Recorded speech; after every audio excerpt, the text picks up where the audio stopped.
शांत हो जाओ देवी पार्वती, तुम्हें तुम्हारा पुत्र अवश्य प्राप्त होगा।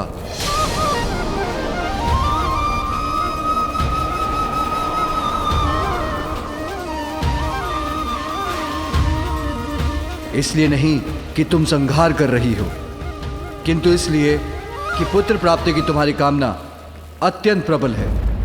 क्योंकि तुमसे पूछे बिना मैंने देवताओं को वरदान दिया था, क्योंकि पुत्र प्राप्ति के लिए तुमने इतना कठोर व्रत कर श्री हरि से सुंदर पुत्र पाने का वरदान प्राप्त किया था। इन सब कारणों से मैं तुम्हें तुम्हारा पुत्र अवश्य दूंगा। ऐसा पुत्र जो असाधारण होगा, दिव्य होगा, सबसे भिन्न और अहंकार रहित होगा। मेरे वचन व्यर्थ नहीं होंगे पार्वती, इसलिए अब शांत हो जाओ महेश्वरी।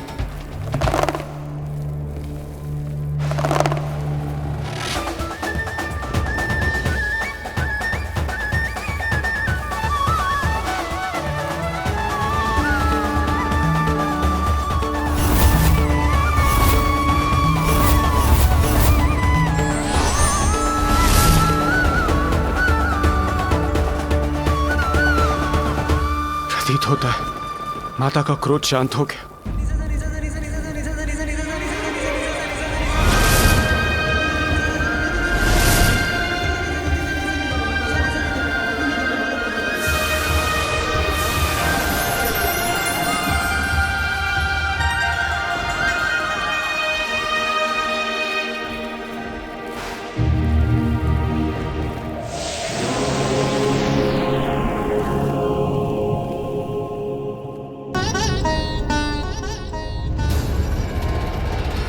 उमा, देवी पार्वती अपने आप को संभालिए।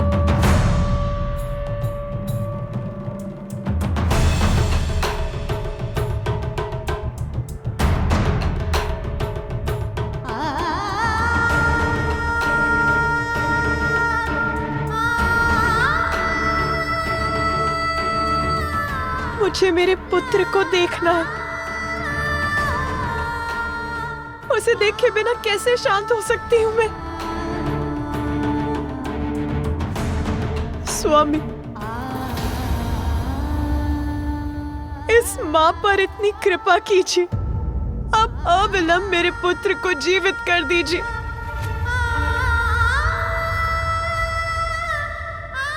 अभी तो मैंने उसका अन्नप्राशन भी नहीं किया। मुझे उस पर अपनी स्नेह वर्षा करनी है, उसे अपने हाथों से खिलाना है, दुलारना है, उस पर अपनी ममता उड़ेलनी है।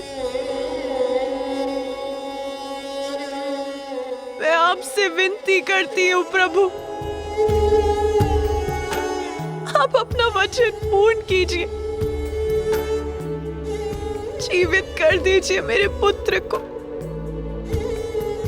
जीवित कर दीजिए। देवी, इसमें महादेव का कोई दोष नहीं। ये सब मेरे ही कारण हुआ है।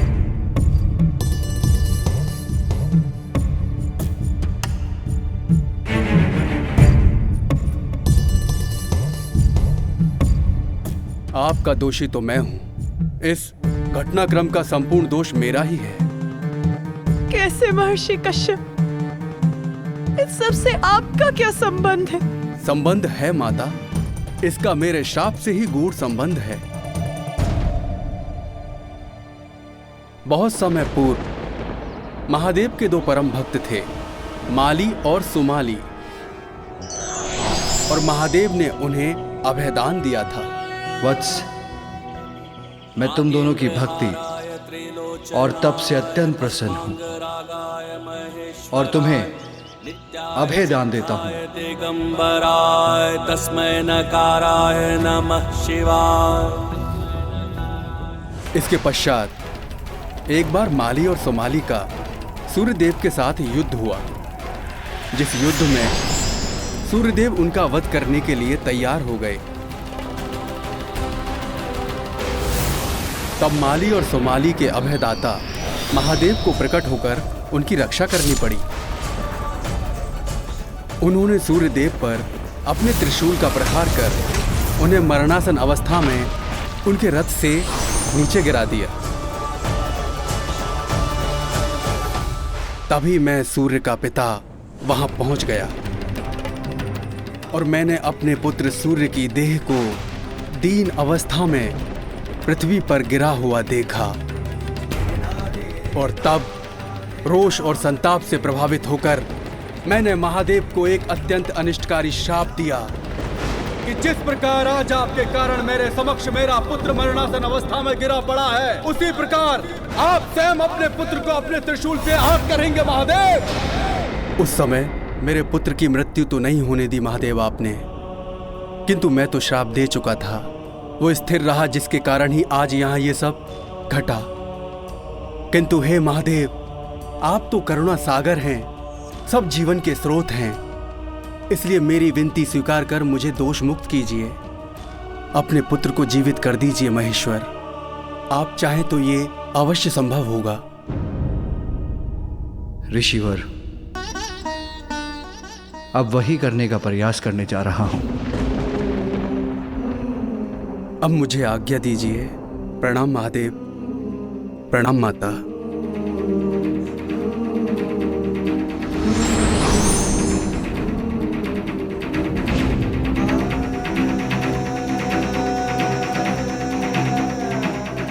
देवगण, मेरे पुत्र इस बालक के पार्थिव शरीर को मानसरोवर के पावन जल से धोकर वहां उस गुफा के भीतर रख दीजिए।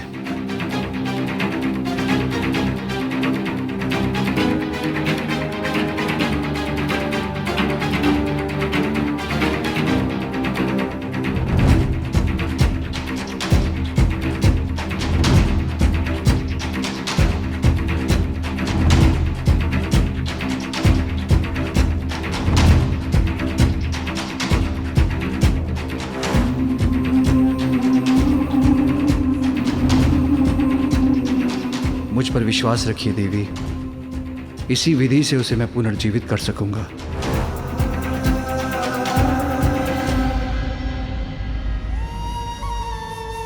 क्या हुआ माँ? आपके मुख पर ये चिंता कैसी? मुझे बताइए माँ, अपनी चिंता का कारण। इस संसार में मैं आपकी सभी चिंताओं को हरने ही तो आया हूँ। माँ का आंचल ही मेरा संपूर्ण संसार है।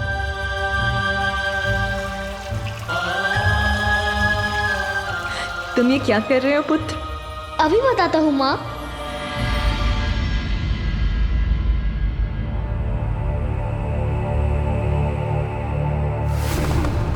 नहीं, अब और नहीं सह सकूंगी मैं। मेरे पुत्र को पुनर्जीवित कीजिए नाथ।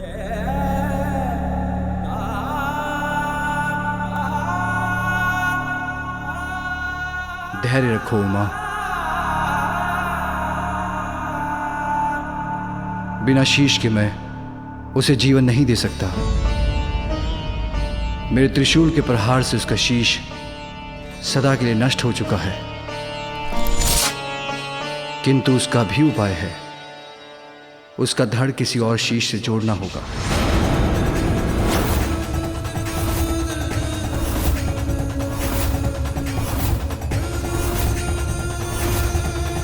तब मैं अपने पुत्र को पुनर्जीवित कर सकूंगा। क्या किसी और का शीश जोड़ा जाएगा मेरे पुत्र के धड़ पर? किसका शीश होगा वो?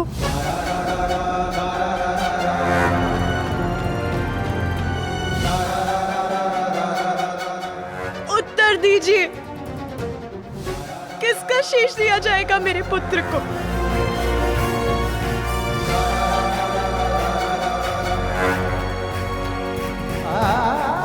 मैंने तुम्हें वचन दिया है उमा, मैं तुम्हारे पुत्र को पुनर्जीवित करूंगा। इसीलिए विश्वास रखो, जो होगा उचित ही होगा। किंतु स्वामी, उसे तो किसी और का शीश धारण करना होगा। किसी और का शीश हम कहां से लेकर आएंगे प्रभु? देवतागण, आप सभी उत्तर दिशा की ओर जाएं। उस दिशा में सर्वप्रथम जो भी नवजात शिशु आपको दिखाई दे, जिसका जन्म कुछ समय पूर्व हुआ हो उसका शीश ले आए। वही शीश इस बालक का शीश बनेगा।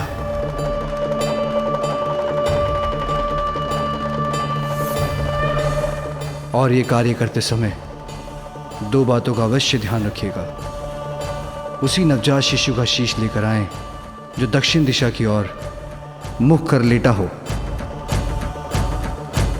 और ये कार्य दोपहर की अवधि में पूर्ण हो जाना चाहिए।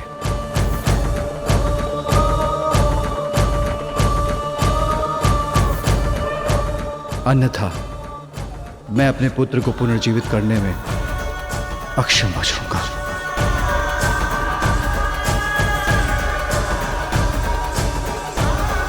यदि दोपहर के भीतर कोई शीश नहीं मिला तो माता पार्वती का क्रोध पुनः जागृत हो जाएगा। मुझे तो यही चिंता सता रही है, किंतु इसे इनके समक्ष कैसे व्यक्त करूं?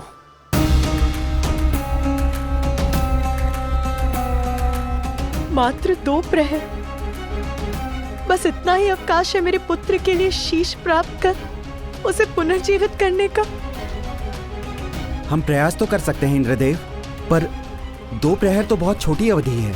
सूर्यदेव, ये महादेव की आज्ञा है।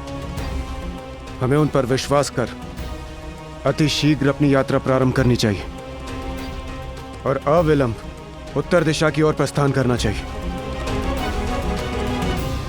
रुकिए इंद्रदेव, मैं भी आप लोगों की सहायता के लिए आप सबके साथ चलता हूं।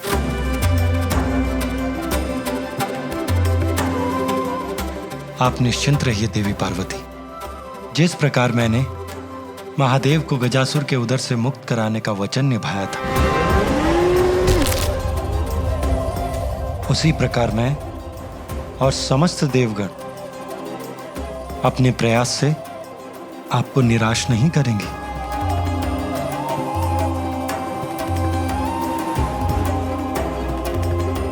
आपके इन वचनों से मुझे आश्वस्त करने के लिए अनेकों धन्यवाद भ्राताश्री।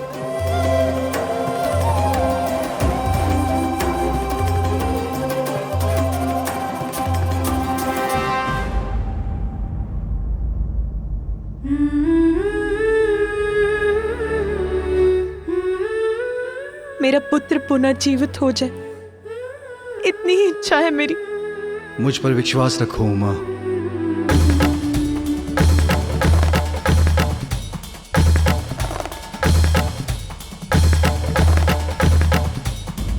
मैं यही हूं पुत्र, तुम्हारे समीप, तुम्हारी प्रतीक्षा कर रही हूं, उसी प्रकार जैसे तुम द्वार के बाहर मेरी प्रतीक्षा कर रहे थे। तुम्हें छोड़कर कहीं नहीं जाऊंगी, यही हूं और यही रहूंगी। बस अब तुम शीघ्र आ जाओ पुत्र, शीघ्र आ जाओ।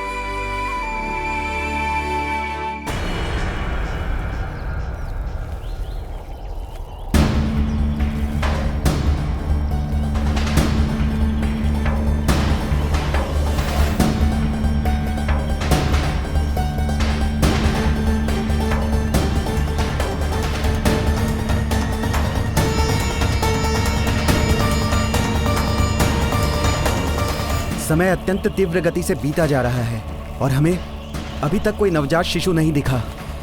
यहाँ तो दूर दूर तक इस सघन वन के सिवाय कुछ दिखाई नहीं देता है। जीवन का कोई चिन्ह तक नहीं है। हे श्री हरि, इस प्रकार हम उत्तर दिशा की ओर बढ़ते रहे तो हम घने वन में प्रविष्ट हो जाएंगे। इस वन में नवजात शिशु कहाँ मिलेगा? देवगण, दिशाओं में सर्वोत्तम दिशा है उत्तर दिशा। जीवन का सार छिपा है इसमें। जीवन की समस्त सकारात्मक ऊर्जाओं का स्रोत उत्तर दिशा में ही स्थित है। अतः आप लोग अपना संशय त्याग दीजिए और आगे बढ़िए, क्योंकि जहां आपको सघन वन दिखाई दे रहा है वहां महादेव अपनी दिव्य दृष्टि से भविष्य के दर्शन कर चुके। देवी पार्वती और महादेव के जीवन में नवीन अध्याय के आरंभ का स्रोत अवश्य ही हमें इस उत्तर दिशा से प्राप्त होगा। किंतु श्री हरि, हम अपने स्वार्थ के लिए किसी नवजात शिशु के प्राण हर लेंगे, ये कहाँ उचित है? अग्निदेव, महादेव सर्वज्ञ है। उनकी दृष्टि से कुछ नहीं छिपता, सब कुछ ज्ञात है उन्हें। यदि उन्होंने कुछ कहा है तो उसके पीछे अवश्य ही कोई गूढ़ अर्थ छिपा है। इसलिए आप उनकी बात पर विश्वास कीजिए और उनके आदेशानुसार आगे बढ़िए। और वैसे भी जब मैं आपकी सहायता के लिए आपके साथ हूं तो आपको किस बात की चिंता।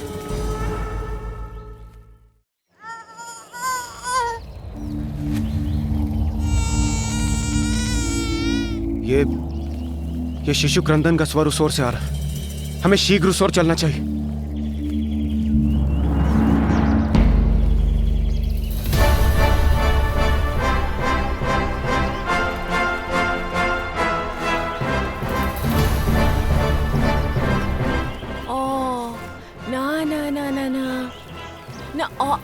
अरे अरे अरे अरे आले आले मेरा बच्चा, आले आले आले आले आले आले आले, शांत हो जा मेरा लाल, रोते नहीं। तुम्हारी माँ है ना तुम्हारे पास, फिर क्यों रोते हो भला? आ आ आ आ चुप हो जा, चुप हो जा। अवश्य ही यही वो शिशु है जिसके बारे में महादेव ने हमसे कहा था। हाँ अवश्य, यही है हमारी समस्या का समाधान। नहीं वरुण देव, आप भूल कर रहे हैं। भूल? कैसी भूल विष्णुदेव? ये एक शिशु है और नवजात भी, अर्थात हमें इसी का शीश ले जाना है ना? इंद्रदेव, ये शिशु नवजात अवश्य है, परंतु महादेव ने हमें स्पष्ट कहा था उसी नवजात शिशु का शीश लेकर आए जो दक्षिण दिशा की ओर मुख कर लेटा हो, और इस बालक का मुख पश्चिम दिशा की ओर।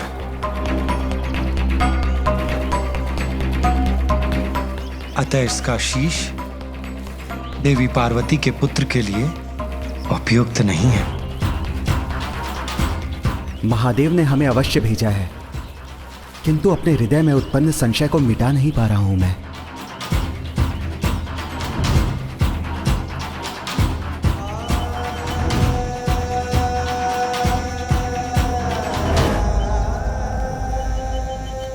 देवगण, इस शिशु को निहारने से कोई लाभ नहीं। एक प्रहर बीत चुका है, हमें शीघ्रता कर दूसरा शिशु ढूंढना होगा।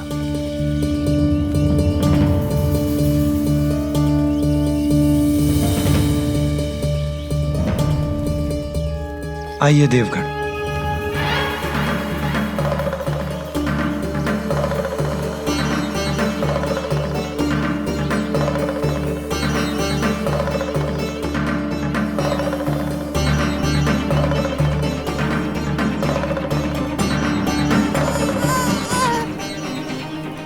यहाँ कोई है, अवश्य है।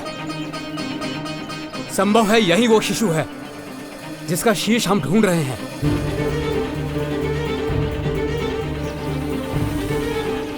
अग्निदेव को कुछ आभास हुआ है, हमें उनकी बात सुननी चाहिए। इस ओर आइए प्रभु।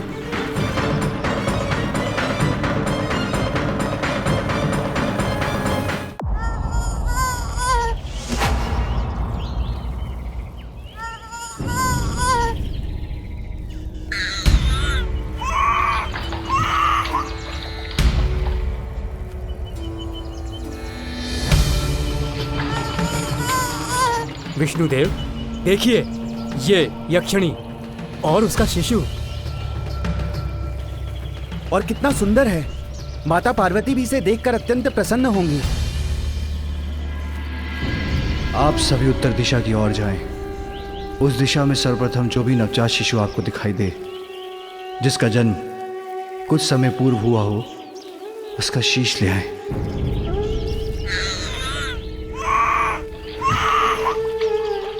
आप लोग पुनः भूल कर रहे हैं देवगण।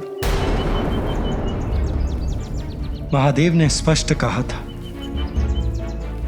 कि हमें किसी नवजात शिशु का शीश ढूंढना है, किंतु ये यक्ष शिशु नवजात नहीं है।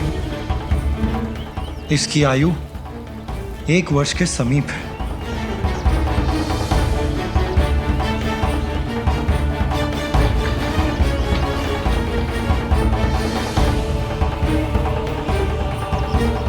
धीरज रखिए देवगण, हमारे पास अभी भी कुछ समय शेष है, हमें रुकना नहीं चाहिए।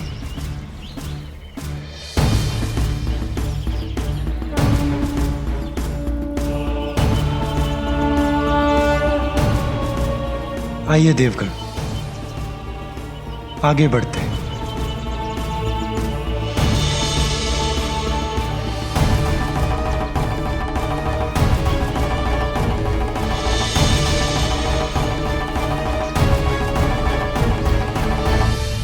यहाँ तो वन्य पशु भी कठिनाई से आते होंगे, फिर श्रीहरि हमें वन के और भीतर कहाँ ले जा रहे हैं?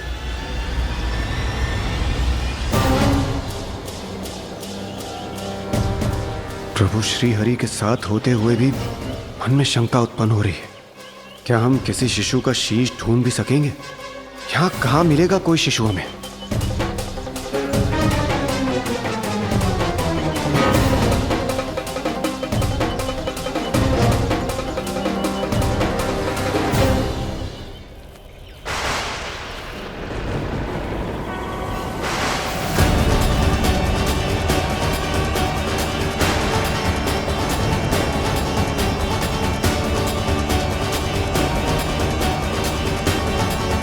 प्रतीत होता है हम सबकी खोज पूर्ण हुई।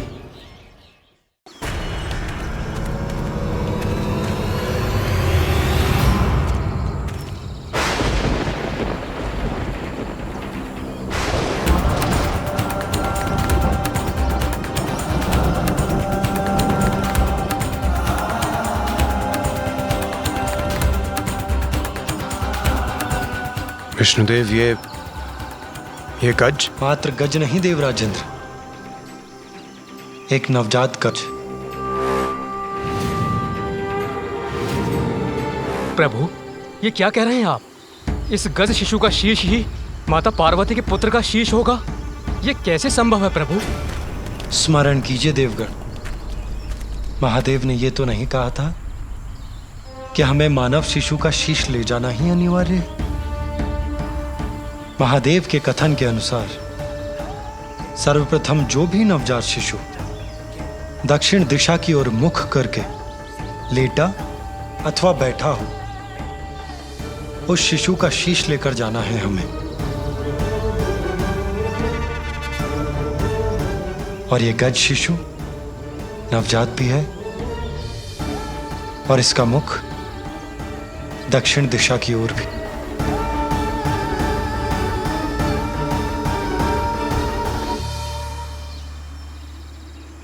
विष्णुदेव, ये गजमाता भी तो माँ है।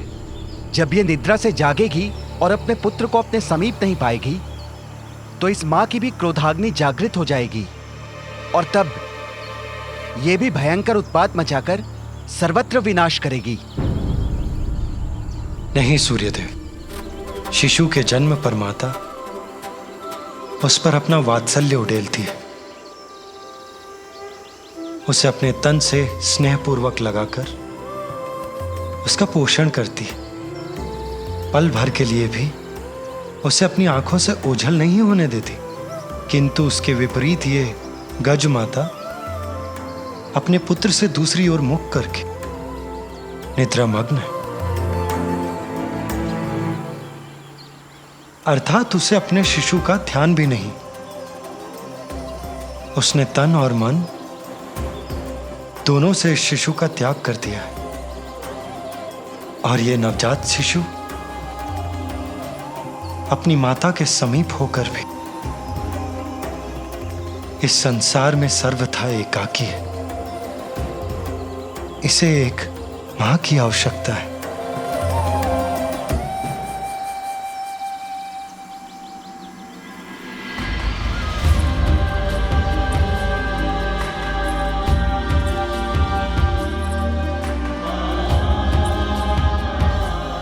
और वहां एक अन्य मां अपने पुत्र के लिए व्याकुल है।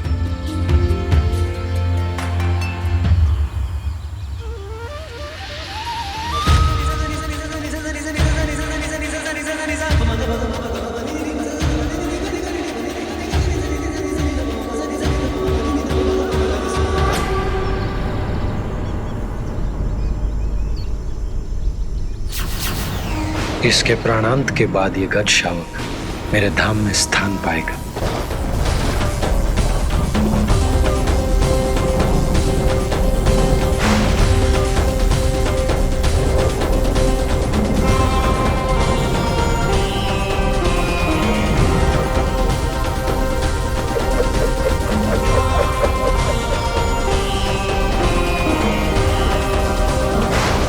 ये पाश किसका है और कौन है जो इस शिशु को बांधने यहां तक पहुंच गया?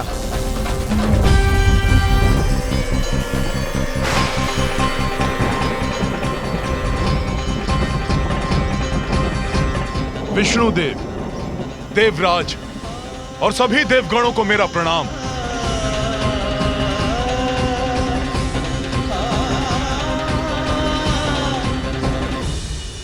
प्रणाम यमराज। किंतु आप और यहां, आपके यहां आने का क्या प्रयोजन है? देवराज, मैं यहां अपना कर्तव्य निभाने, इस गज शिशु को मृत्यु प्रदान करने आया हूं।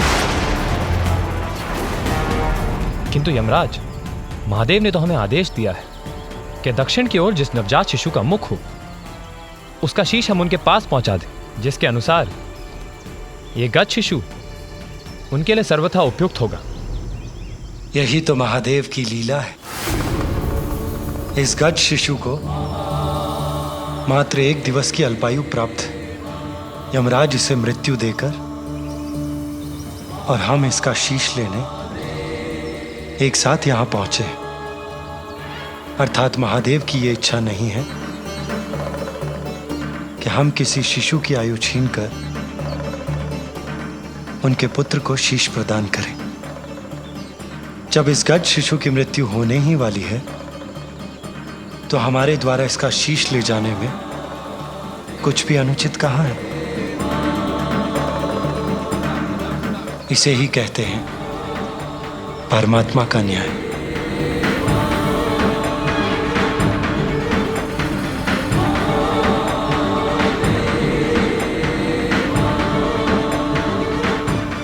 हे श्री हरि, आपके द्वारा इस गज शिशु के शीश को ले जाने के पूर्व मुझे इसके प्राण ले जाने की अनुमति प्रदान करें।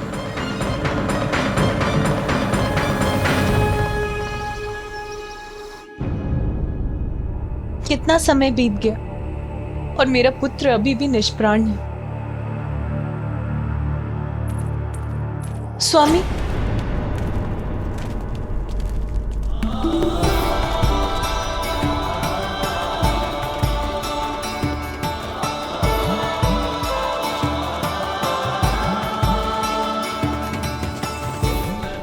श्री हरि और देवगण लौट रहे हैं, अर्थात उनकी यात्रा सफल हुई।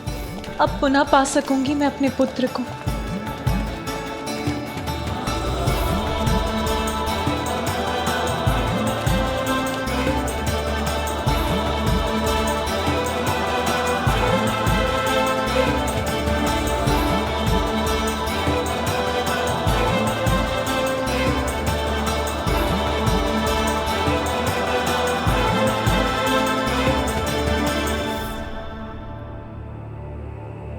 किंतु वो शीश कहाँ है जो श्री हरि और देवगण अपने साथ लाए हैं? अब तो वही शीश मेरे पुत्र का शीश होगा। आपके आदेशानुसार हम ले आए एक शीश।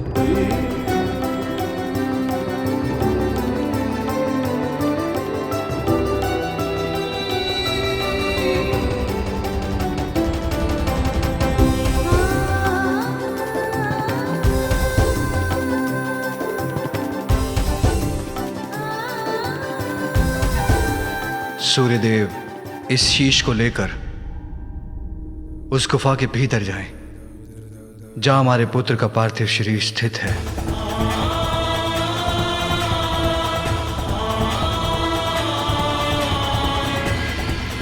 जो आज्ञा प्रभु।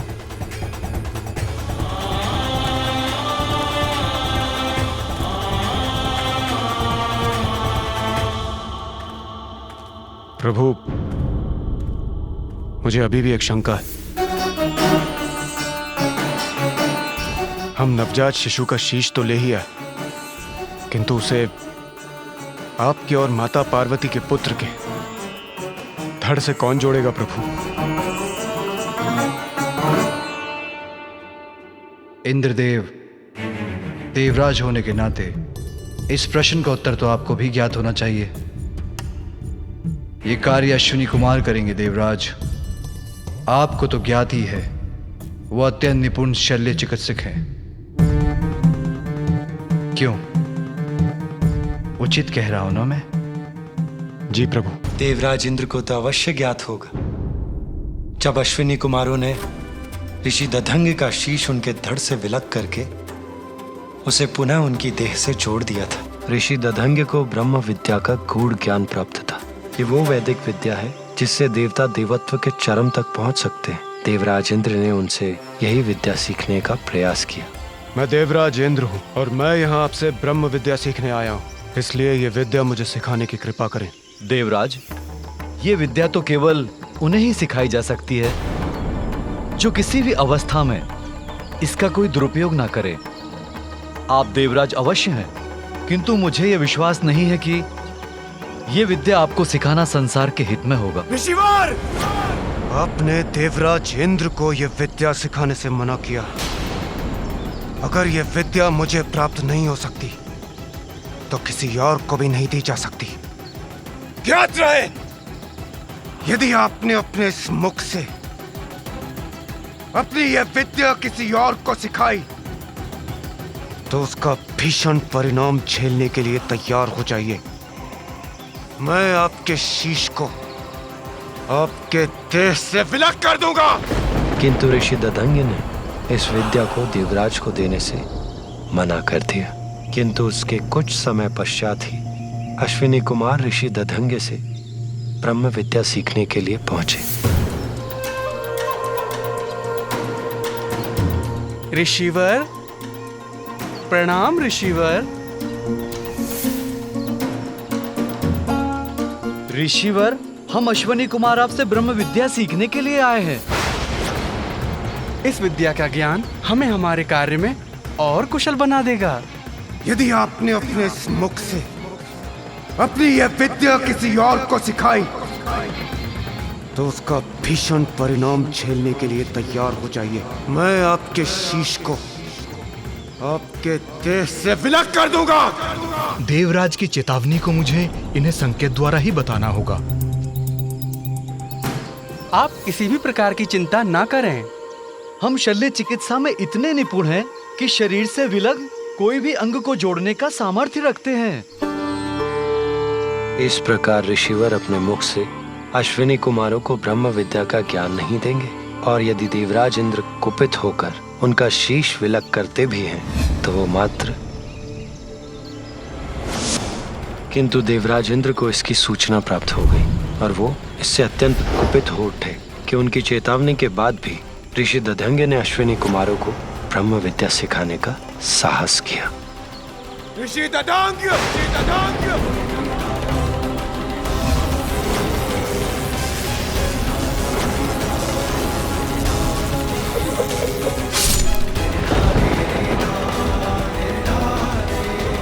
इसके उपरांत दोनों अश्विनी कुमारों ने ऋषि दधंग के शीश को उनके शरीर पर पुनः स्थापित कर संजीवनी विद्या से उन्हें पुनर्जीवित कर दिया।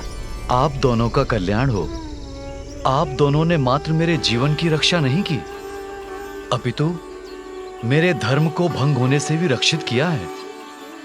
एक गुरु होने के कारण आप दोनों जैसे योग्य शिष्यों को धर्म का ज्ञान देना मेरा धर्म था। यदि देवराज इंद्र के भय से मैं आपको ये ज्ञान दिए बिना लौटा देता, मेरे गुरु होने का धर्म खंडित होता। शल्य चिकित्सा में पारंगत और संजीवनी विद्या के ज्ञाता भी हैं अश्विनी कुमार, इसलिए बालक के शीश को उसके धड़ से जोड़ने के लिए उनका बुलाया जाना स्वाभाविक है और उपयुक्त भी। बालक के शीश को उसके धड़ से जोड़कर वो उसे प्राणदान देने में समर्थ है।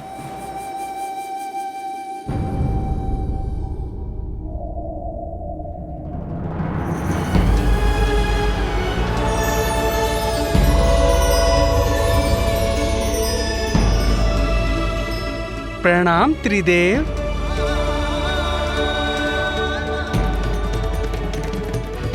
प्रणाम देवतागण।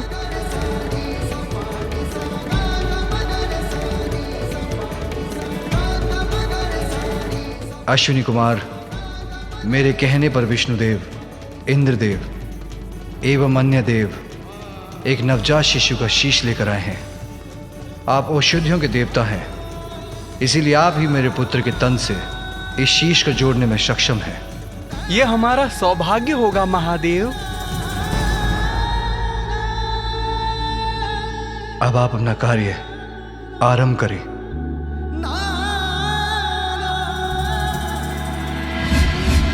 देवगण,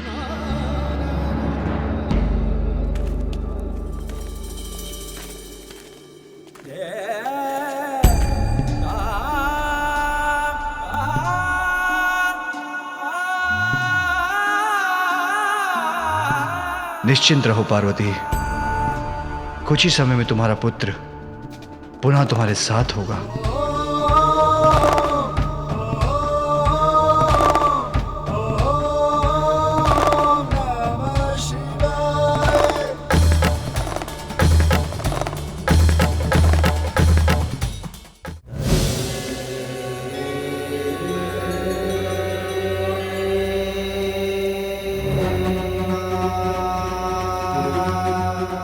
महादेव, हम शीश को तो बालक के शरीर से जोड़ देंगे, किंतु इनकी मृत्यु आपके त्रिशूल के प्रहार से हुई थी, इसलिए हम इन्हें जीवन प्रदान नहीं कर सकेंगे। इन्हें प्राण देकर पुनर्जीवित तो आप ही कर सकते हैं प्रभु।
हमने अपना कार्य कर दिया प्रभु। अब मैं बहुत विचलित हो रही हूं। मैं अपनी दिव्य दृष्टि से भीतर देख सकती हूं, किंतु स्वयं देखने पर मैं अत्यंत व्याकुल ना हो जाऊं। देवी सरस्वती, क्या आप मुझे देखकर बता सकती हैं कि वहां क्या हो रहा है?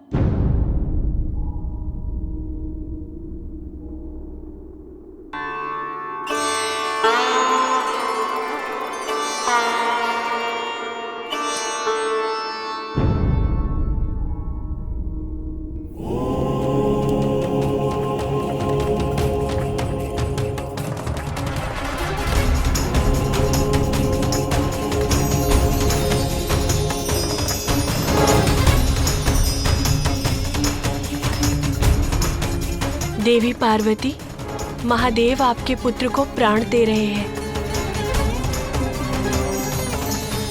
उनके पांव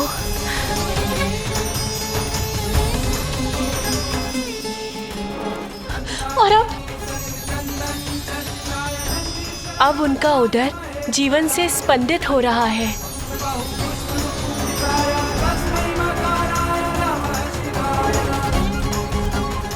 और अब क्या हो रहा है वहाँ? अब उनके हाथ और उनकी भुजाएं, उसमें भी जीवन का संचार हो रहा है। और बताइए ना, अब क्या हो रहा है वहाँ? और अब उनकी ग्रीवा क्रियाशील हो रही है।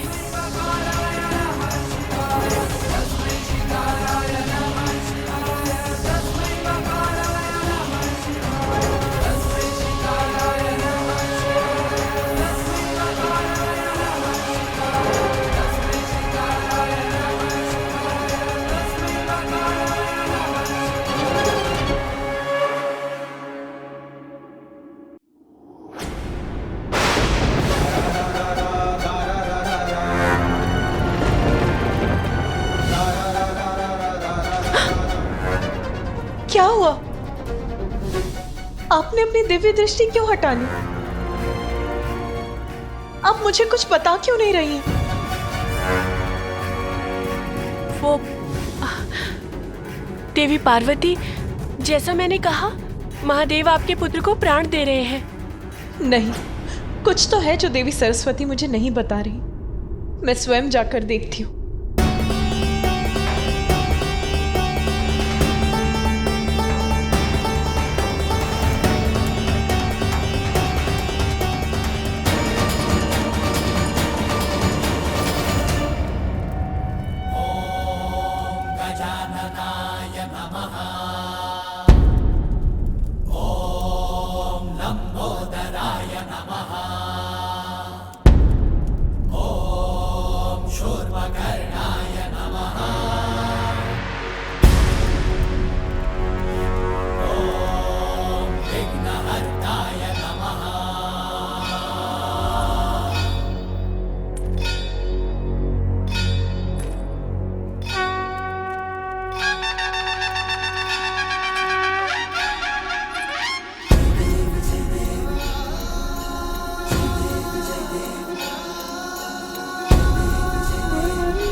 हमें आज्ञा दीजिए प्रभु।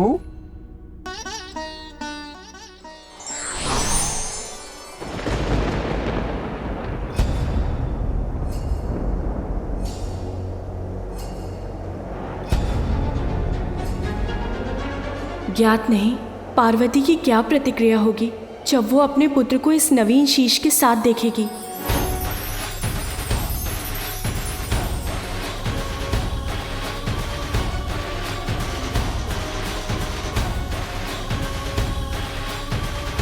पार्वती नंदन के पुनः जीवन ने अंततः हम देवताओं को माता के कोप से रक्षित कर दिया। मेरे पुत्र को इस बार मैं स्वयं से दूर नहीं जाने दूंगी। स्वामी, स्वामी,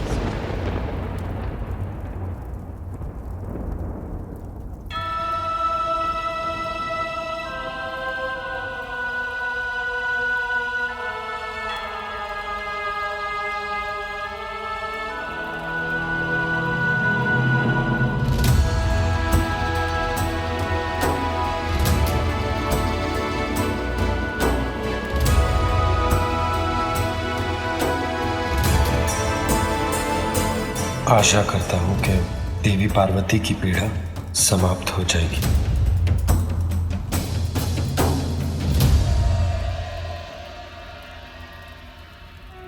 माँ, ओम नमस्ते गणपते त्वमेव प्रत्यक्षं तत्त्वमसि त्वमेव केवलं कर्तासि त्वमेव केवलं धर्तासि त्वमेव केवलं हर्तासि त्वमेव सर्वं खल्विन्दं ब्रह्मासि।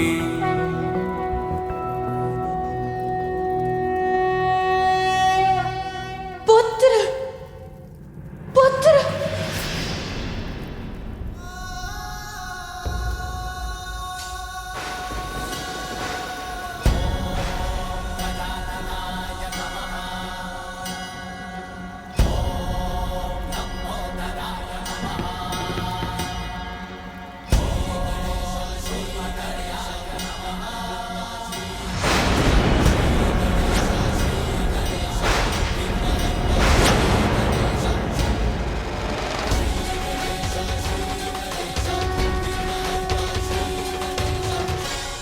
कौन है ये बालक? माँ माँ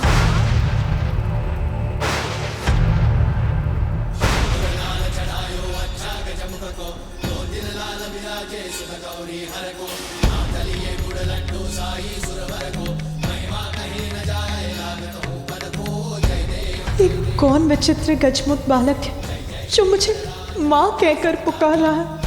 ये तो मेरा पुत्र नहीं।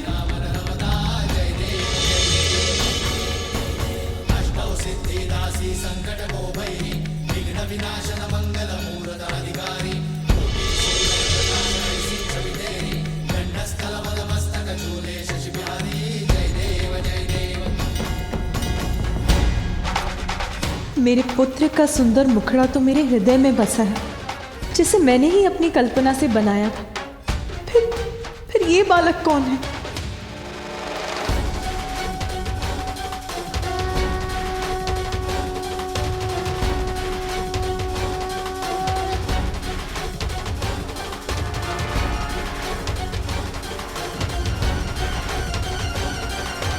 माँ, जिसकी आशंका थी वही हुआ। माता अपने पुत्र को इस रूप में स्वीकार नहीं कर पा रही हैं।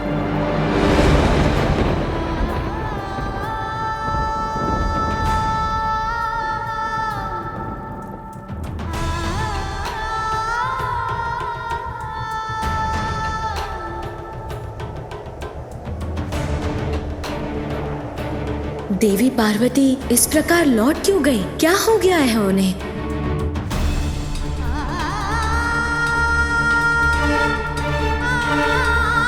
माँ, मैं आपकी सेवा करने, आपको सुख देने आया हूँ।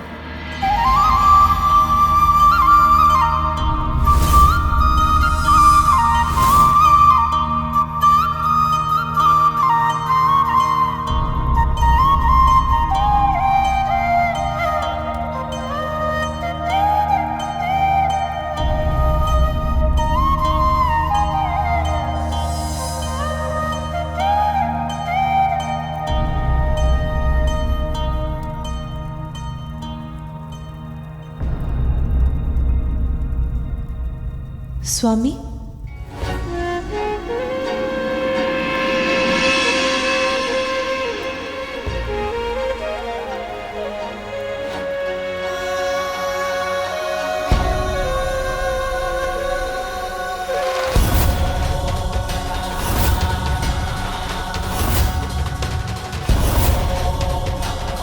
गजमुख, पार्वती पुत्र का नवीन शीश तो गजमुख है।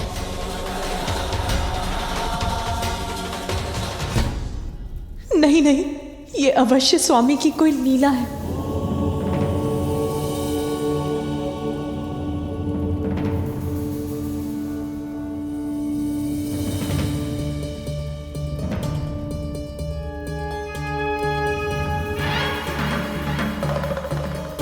देवी पार्वती अपने पुत्र की पुरानी छवि के मोहवश अपने ही पुत्र को इस नवीन रूप में स्वीकार नहीं कर पा रही है, किंतु अपनी मां के मुंह फेर लेने से इसके कोमल हृदय को आहत होने से बचाना होगा। पुत्र, तुम कुशल तो हो ना?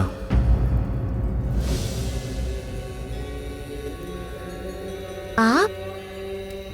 अब तुम्हारी उद्दंडता की अति हो चुकी है। मैंने तो तभी कह दिया था कि मैं किसी भी अवस्था में आपको इस रेखा के आगे नहीं जाने दूंगा। आपको तो मैंने भीतर जाने से रोकने के लिए आपसे युद्ध किया था ना? माँ का आदेश था कोई भीतर नहीं जाना चाहिए और मैंने उन्हें वचन दिया था। मैं स्नान करने जा रही हूँ, स्मरण रहे किसी को भी भीतर मत आने देना। मैं वचन देता हूँ माँ, किसी को भी भीतर आने नहीं दूंगा।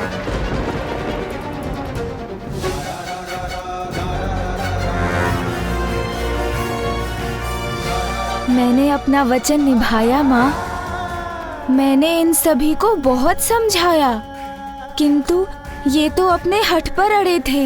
मैंने जो रेखा खींची थी उसे पार कर भीतर जाने के इन्होंने अनेकों प्रयास किए, किंतु मैंने किसी को भी भीतर जाने नहीं दिया।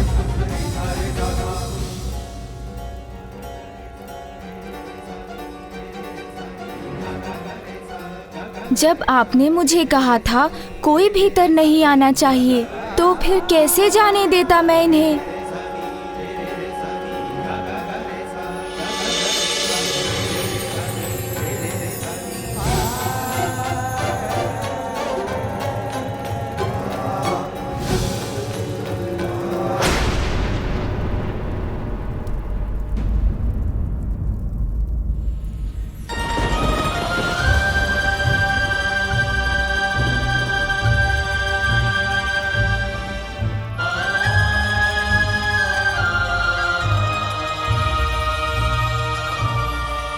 कैसे मान लूं कि यही बालक मेरा वो पुत्र जिसे मैं स्नान के पूर्व बाहर छोड़कर गई थी।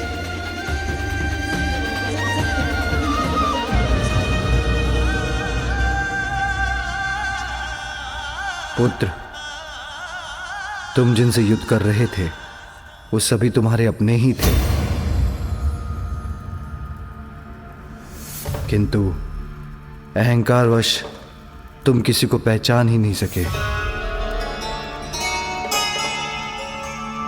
मुझे देखकर मेरा उपहास कर रहे थे, किंतु तुम मेरा वास्तविक परिचय नहीं पा सके, नहीं देख सके। इस जगत के रोम रोम में व्याप्त हूं मैं। तुम्हारा पिता हूं, तुम्हारा पिता हूं, तुम्हारा पिता हूं, तुम्हारा पिता हूं, तुम्हारा पिता हूं, तुम्हारा पिता हूं।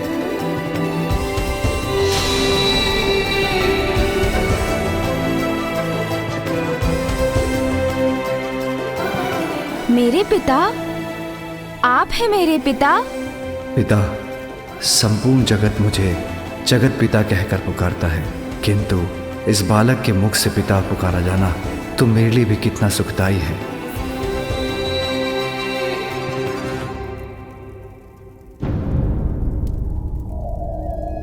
प्रणाम पिताश्री। आयुष्मान भव।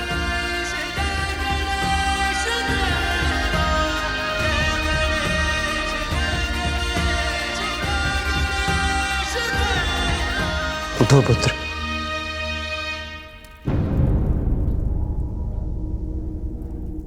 आप ही मेरे पिता हैं, ये आपने मुझे तब क्यों नहीं बताया पिताश्री? पुत्र, तुमने मुझे कुछ कहने का अवसर दिया ही कहा। अपनी माँ के प्रति तुम्हारी भक्ति देखकर मैं बहुत प्रसन्न हूँ, किंतु मैं तुम्हारी माँ का बस बस बस। तब तो तुमने मुझे अनसुना कर मेरा अपमान किया। मेरा ही नहीं, संसार के रचयिता ब्रह्मदेव और जगत के पालनहार विष्णुदेव का भी अपमान किया। हमसे व्यर्थ संघर्ष मत करो। मुझे जो करना है वो मैं करके ही रहूंगा। चले जाइए यहाँ से। संसार के सभी क्रियाकलापों के संरक्षक, धर्म कर्म में सहायक सभी देवताओं का अपमान कर उन पर भी आक्रमण किया तुमने। इंद्रदेव, वायुदेव, अग्निदेव, कुबेर, वरुण देव, सूर्यदेव, यमराज, नागराज, वासुकी, इन सभी पर अपनी माता से प्राप्त शक्ति का दुरुपयोग किया तुमने।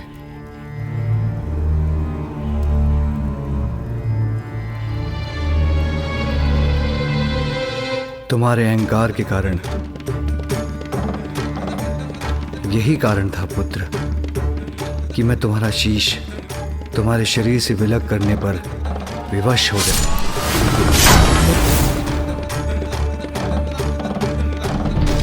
और अब तुम्हें एक नवीन शीश प्राप्त हुआ है। नवीन शीश अर्थात मेरे अहंकार के कारण मैंने सभी को कठिनाई में डाल दिया और पिताश्री को मुझे एक नवीन शीश देना पड़ा।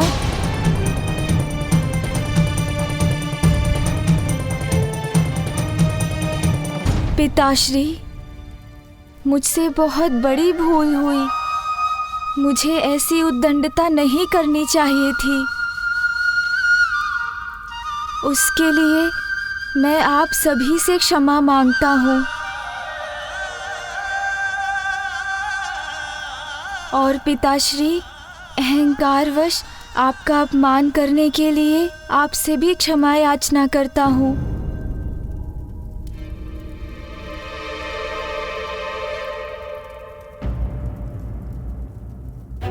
तो क्या इसलिए माँ मुझसे इतनी कुपित है? माँ की दी हुई शक्ति से पिताश्री के मान को ठेस पहुंचाने की उद्दंडता जो कर बैठा।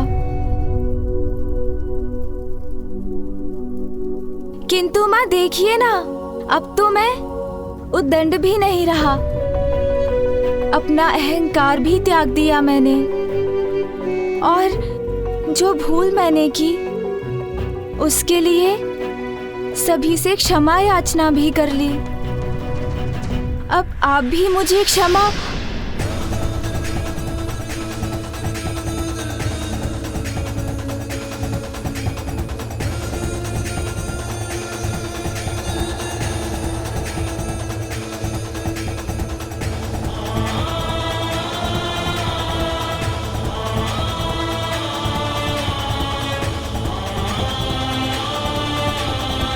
माँ ने मुझसे अपना मुख क्यों फेर लिया? वो मुड़कर लौट क्यों रही है? प्रतीत होता है मुझे अभी भी क्षमा नहीं किया माँ ने। वो तो मुझसे अब भी क्रोधित हैं। इस बालक को तो माता पार्वती ने अस्वीकार कर दिया, किंतु इसमें उनका भी क्या दोष? प्रश्न तो ये उठता है, क्या इस गजमुखी बालक का किसी भी माता द्वारा स्वीकार किया जाना संभव है? असंभव। अभी उनके पास जाकर उन्हें मनाऊंगा तो माँ अवश्य मान जाएंगी। बहुत स्नेह करती है मुझसे, तो अधिक समय तक क्रोधित नहीं रह सकेंगी वो। तुम अपनी माँ के पास जाना चाहते हो ना पुत्र? जी पिताश्री। अवश्य जाना, किंतु उसके पूर्व एक बार अपने नवीन शीश के दर्शन तो कर लो। पिताश्री उचित कहते हैं, मुझे अपने नवीन शीश को तो देख ही लेना चाहिए। आओ पुत्र।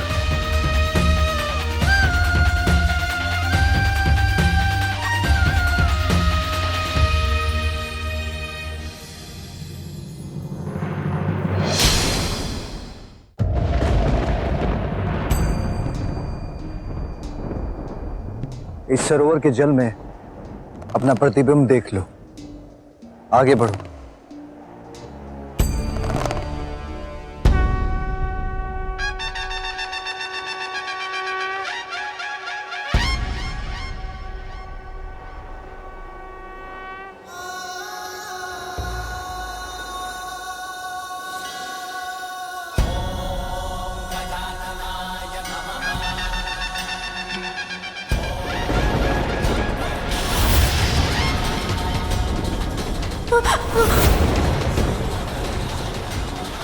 ये क्या हो गया? नहीं नहीं, ये कैसा शीश है? ये मेरा शीश नहीं हो सकता। आपका पुत्र तो मेरी कल्पना से भी अधिक सुंदर है। कितनी मनमोहक मुस्कान है, जैसे चारों दिशाओं को प्रकाशित कर रही हो। मेरे पास आओ, मैं तुम्हें संसार का सबसे सुंदर बालक बना दूंगी। मेरे पास आओ, मैं तुम्हें सृष्टि का समस्त ज्ञान दूंगी। ऐसा शीश कैसे हो सकता है मेरा?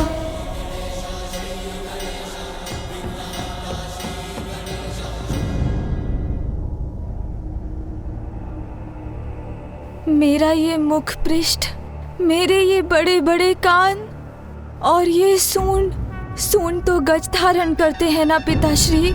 मेरा ये सुंदर शीश गज के शीश में कैसे परिवर्तित हो गया पिताश्री? पुत्र, मेरा त्रिशूल अहंकार का नाश करने में कोई भेद नहीं करता। तुम्हारे मस्तिष्क पर अहंकार हावी हो गया था। वस्त्र के स्थान पर पशु चर्म से अपना तन ढकते हैं। रहने के लिए कोई घर नहीं, नाम पूछो तो कहते हैं सभी नाम मेरे हैं। अब ऐसी बात करने वाले को बहरूपिया नहीं तो और क्या कहूँ, और क्या कहूँ, और क्या कहूँ, और क्या कहूँ। जिसे नष्ट करने के लिए मेरे त्रिशूल ने तुम्हारे शीश को तुम्हारे तन से विलग कर दिया, और जिसे मेरा त्रिशूल भस्म कर दे उसे पुनः नहीं जोड़ा जा सकता। किंतु तुम्हारी मां ने तुम्हें पाने के लिए इतना त्याग किया था। इतनी कठोर तपस्या के बाद विष्णुदेव से वरदान प्राप्त कर तुम्हें जीवन दिया था। विष्णुदेव के वरदान की मर्यादा के लिए तुम्हारी मां की पुत्र प्राप्ति की प्रबल इच्छा को साकार बनाने के लिए और भविष्य में तुम्हारे द्वारा होने वाले जगत कल्याण के लिए तुम्हें दूसरा शीश देकर पुनर्जीवित तो करना ही था पुत्र।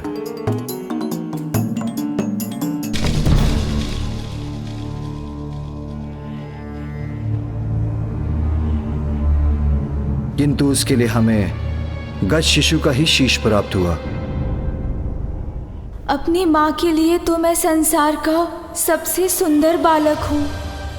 ओह, समझ आया। मेरे इस नवीन रूप के कारण ही मुझसे दूर हो रही है माता। पिताश्री, माँ को तो मेरा वो पिछला रूप ही प्रिय है। अब मैं उनका सुंदर पुत्र नहीं रहा, इसीलिए वो मुझसे बात किए बिना, मेरा अभिवादन भी स्वीकार किए बिना, मुझे देखे बिना, कुछ कहे बिना ही लौट गई। नहीं पुत्र, माता के हृदय में संतान के प्रति आघात स्नेह रहता है पुत्र। तुम्हारी माता भी अपने पुत्र से अपार प्रेम करती है, और तुम्हारे शीश में परिवर्तन होने के बाद भी तुम उनके वही पुत्र हो। विश्वास रखो, समय के साथ वो तुमसे पूर्व की अपेक्षा कहीं अधिक स्नेह करेंगी। वो तुम पर अपना संपूर्ण वात्सल्य उड़ेलेगी। अनंत काल तक तुम्हारा ये नवीन मुखी सदा के लिए उनके हृदय में वास करने वाला है पुत्र। और तुम भी अपने शीश के विषय में विचार करोगे तो तुम्हें ज्ञात हो जाएगा कि ये हर प्रकार से तुम्हारे पूर्व के शीश से कहीं उत्तम है।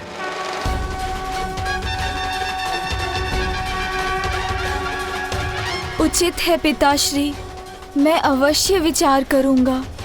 मुझे आशीष दीजिए।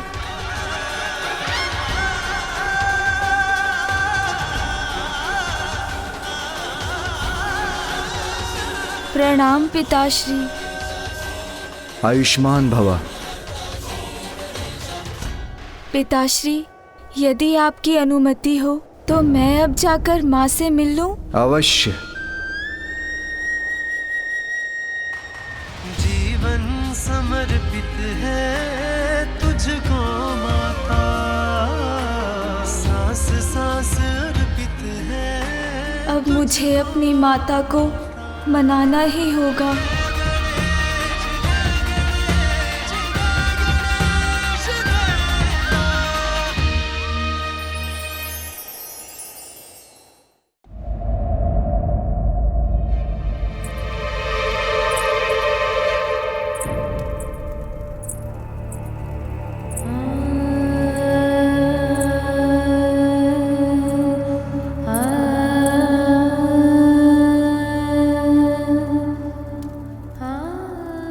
क्या हो रहा है मुझे? ये बालक मेरा ही तो पुत्र है, तो इसे स्वीकार क्यों नहीं कर पा रही हूं मैं?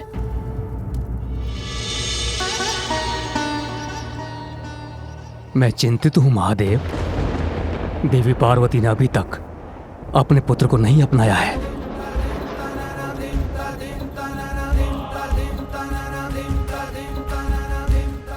अतीत की छाया जब तक किसी के मन मस्तिष्क पर छाई रहती है उसे कष्ट ही देती है, जिसका एकमात्र समाधान व्यक्ति का शीघ्र अतिशीघ्र उस अतीत से उबरकर वर्तमान को स्वीकार करना। अपने अतीत के प्रति देवी पार्वती का मोह भी अवश्य टूटेगा।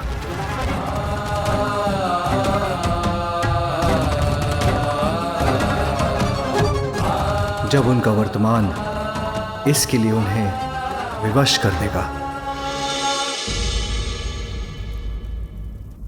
माँ, आप कहाँ जा रही हैं माँ? रुकिए ना माँ, मैं यहाँ हूँ। इधर देखिए माँ, आपने ही अपनी कल्पना से मुझे बनाया है माँ। कल्पना में माता के छवि है एक प्यारी, रचने लगी उंगलियां छवि चित्र मनोहारी। इसलिए मैं आपका ही पुत्र हूँ और आप मेरी माँ हैं। किंतु महादेव, देवी पार्वती कैसे स्वीकार करेंगे अपने पुत्र को? ब्रह्मदेव, एक बालक तो अपनी माता के हृदय का ही अंश होता है। अपने हृदय को भला कोई कैसे नकार सकता है?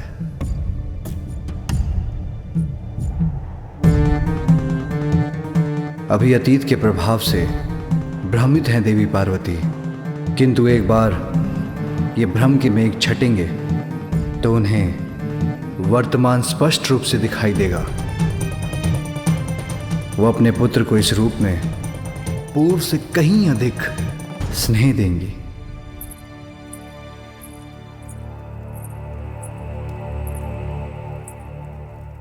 माँ, मैं इधर हूँ।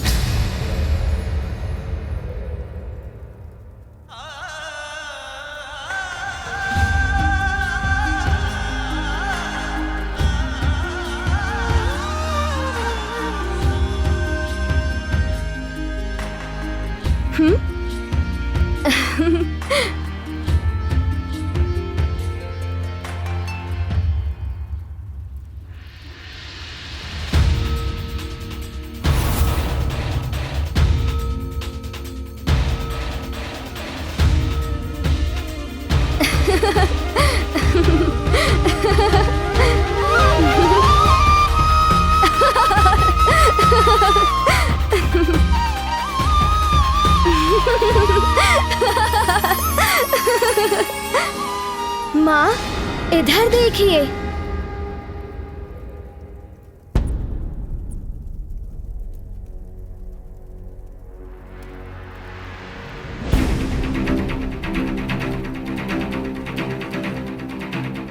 माँ, मैं तुम्हें नहीं पहचानती। तुम मेरे पुत्र नहीं।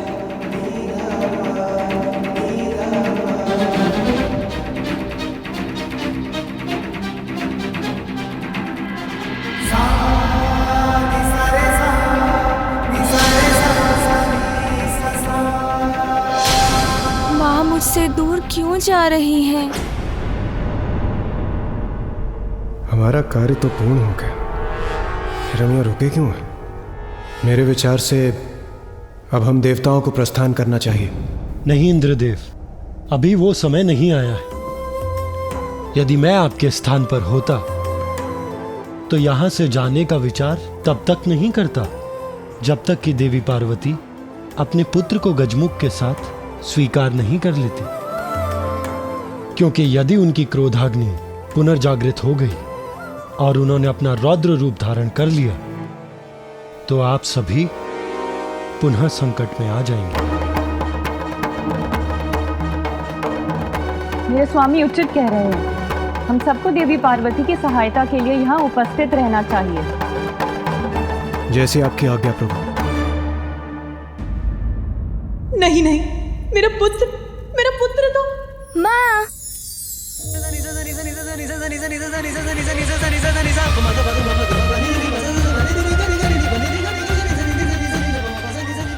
आइए ना, आइए ना माँ, शीघ्र आइए ना माँ, मैं ही हूँ आपका पुत्र। माँ, कहाँ जा रही हैं माँ? रुकिए ना माँ, मैं यहाँ हूँ, इधर देखिए माँ।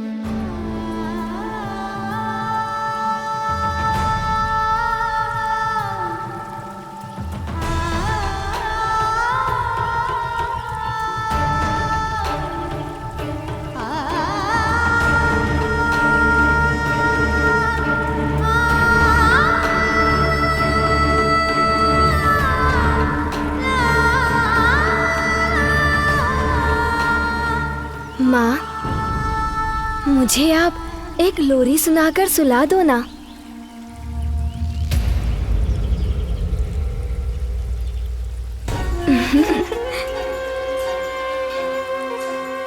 माँ, मुझे स्मरण है, आपने मुझे लोरी सुनाकर सुलाया था। आज भी मुझे लोरी सुनाकर अपनी गोद में सुला दीजिए ना माँ।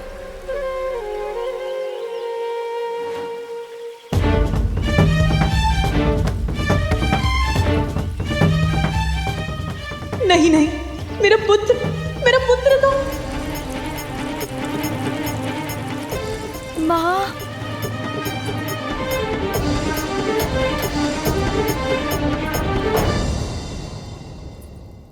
मैं तुम्हें कैसे भूल सकती हूँ पुत्र, कैसे भूल सकती हूँ तुम्हें, जब तक तुम्हारी स्मृतियां मेरे सामने रहेंगी। मैं तुम्हारे इस गजमुख को कैसे अपनाऊंगी?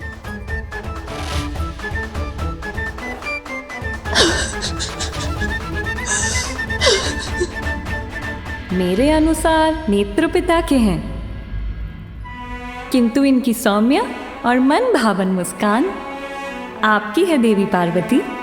कितनी मनमोहक मुस्कान है, जैसे चारों दिशाओं को प्रकाशित कर रही हो। आओ पुत्र, यहाँ आओ, मैं तुम्हारा जीवन धन धान्य से संपन्न कर दूंगी। इतनी प्रशंसा मत कीजिए इनकी। इतनी प्रशंसा से कहीं किसी की कुदृष्टि ना लग जाए। पुत्र,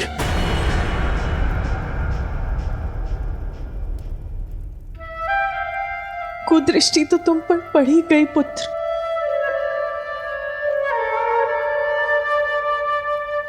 माँ,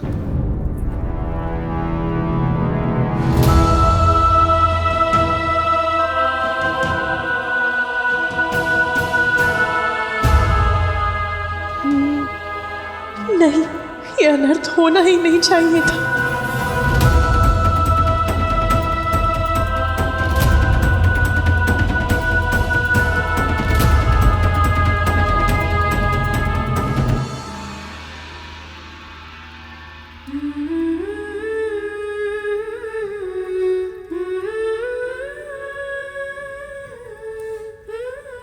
मैं मन से प्रयास कर भी रही हूं, फिर भी उस बालक में मुझे अपना पुत्र दिखाई नहीं दे रहा। उसके प्रति मेरा स्नेह, मेरा वात्सल्य उमड़ ही नहीं रहा। मेरे पुत्र के साथ मेरी स्मृतियां रह रहकर उमड़ आती हैं। उसका स्मरण कराकर मेरे हृदय को दुखी करती है। जहां देखती हूं उसी का मुख दिखाई देता है। मैं जहां जाती हूं उसी का स्वर सुनाई देता है। मेरा पुत्र जो मेरे मुख पर मुस्कुराहट बिखेर गया, जो मेरे लिए मोती लेकर आया, बच्चों,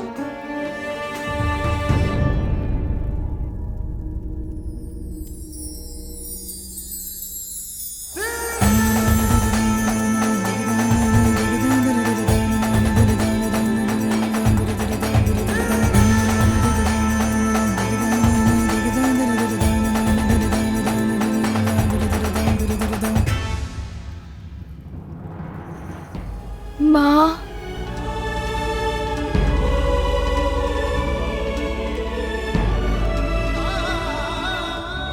मेरा पुत्र जो मेरे लिए ये बेर तोड़कर लाया था, अब कौन हंसाएगा मुझे? माँ, कौन बेर तोड़कर लाएगा मेरे लिए? किंतु माँ, मैं तो आपका वही पुत्र हूँ, फिर आप दुखी क्यों हो रही हैं माँ? मैं तो अभी भी आपके मुख पर मुस्कुराहट ला सकता हूँ। मैं वो सब कर सकता हूँ माँ जो मैंने पूर्व में किया था। मैं अभी माँ के लिए पुनः बेर ले आता हूँ और उन्हें प्रसन्न करता हूँ।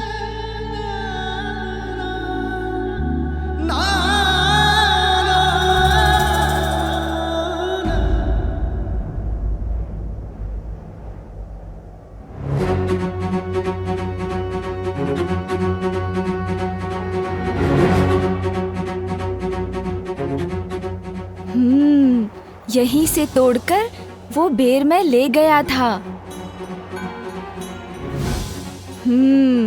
ये बेर तो मैं तोड़कर ही रहूंगा। माँ पुनः प्रसन्न हो जाएंगी।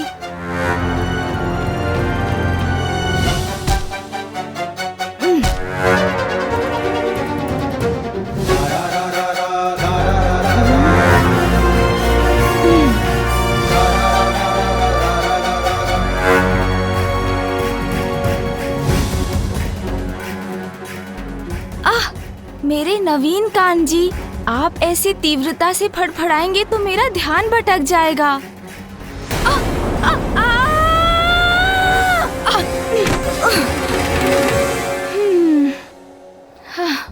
देखा ना कान जी, कैसे धड़ से गिर गए हम। किंतु कुछ भी हो जाए, असफल नहीं होऊंगा। माँ को मनाने के लिए बेर तो अवश्य तोड़कर ले जाऊंगा।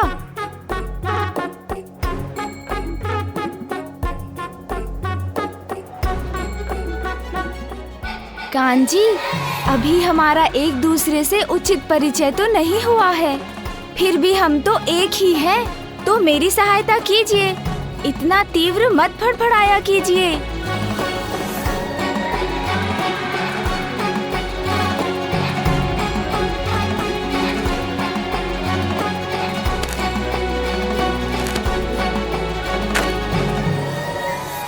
पार्वती का दुख कैसे बांटूं, कुछ समझ में ही नहीं आ रहा है। जो दुख का पहाड़ पार्वती पर टूटा है, उसे संभालने के लिए हमें तभी उसके साथ रहना चाहिए था। सच कह रही हो विजया।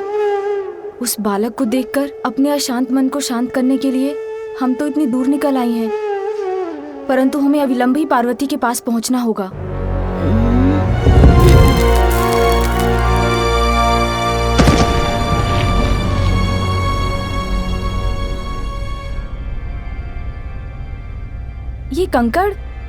ये कंकड़ कहाँ से गिर रहे हैं?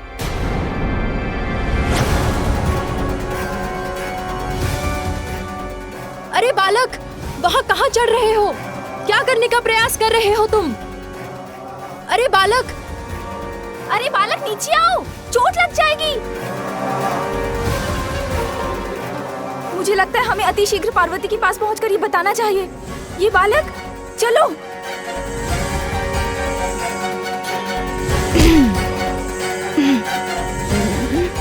वहाँ तक तो मैं पहुँच कर ही रहूँगा।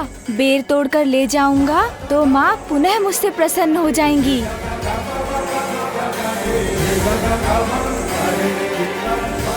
अरे सूंड जी, अभी कान जी को समझाया था, तब आपने सुना नहीं। आप सभी नवीन अंगों को एक एक करके समझाना पड़ेगा मुझे। इतना महत्वपूर्ण कार्य है, उसमें मुझे रोकिए मत, सहायता कीजिए मेरी। क्या बात है देवी, आप बहुत चिंतित प्रतीत हो रही हैं। वो देवी पार्वती का पुत्र उस कठिन पहाड़ी पर चढ़ने का प्रयास कर रहा है। यहाँ खड़े मत रहिए, जाके शीघ्र ही महादेव को बताइए कि उनके पुत्र के प्राण संकट में हैं। जाइए, चलो शीघ्र चलो पार्वती, तुम्हारा पुत्र तो पर्वत पर चढ़ रहा है। इतनी ऊंचाई से अगर वो गिर गया तो ज्ञात नहीं क्या होगा।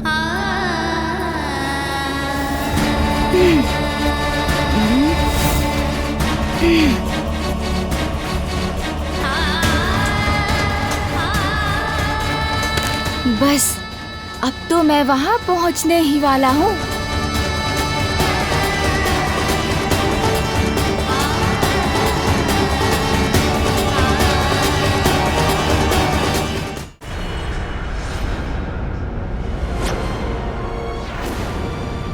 रुक जाओ।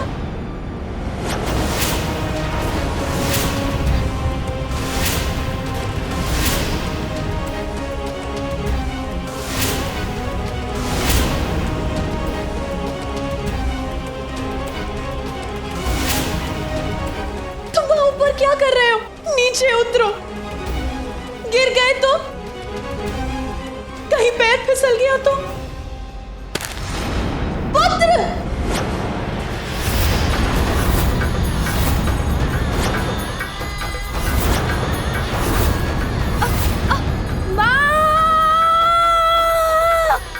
मैं माँ के लिए बेर नहीं तोड़ सका।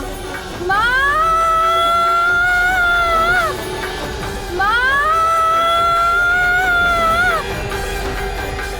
पार्वती,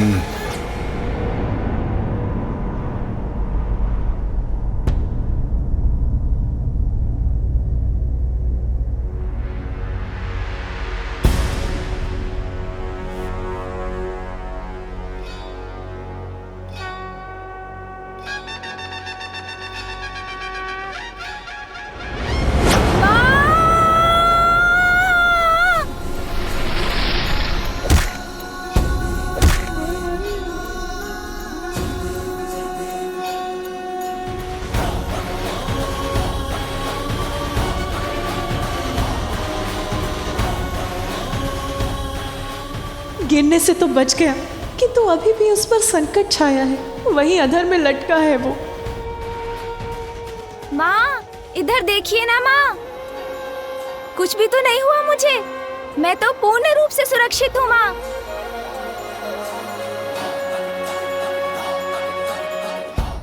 आप तनिक भी चिंता मत कीजिए, मुझे कुछ नहीं होगा।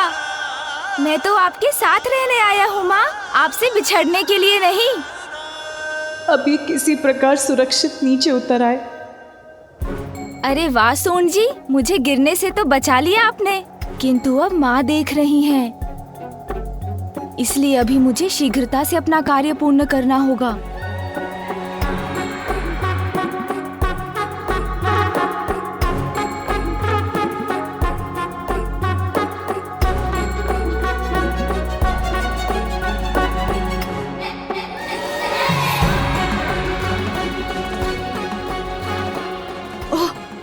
संतुलन बिगड़ा तो संकट में पड़ जाऊंगा। यहाँ तो एकाग्र होकर संतुलन बनाकर चलना होगा।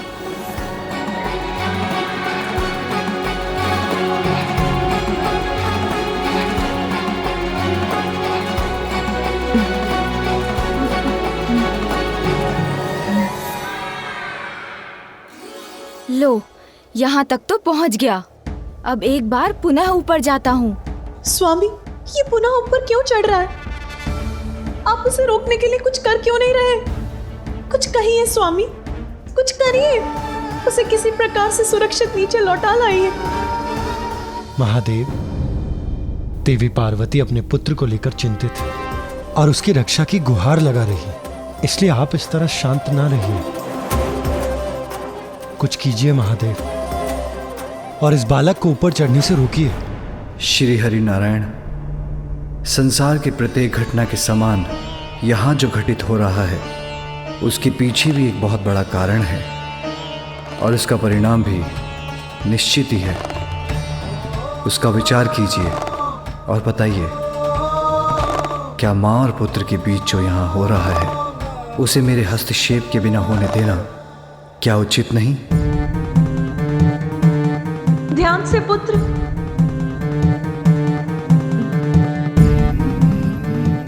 उचित है महादेव,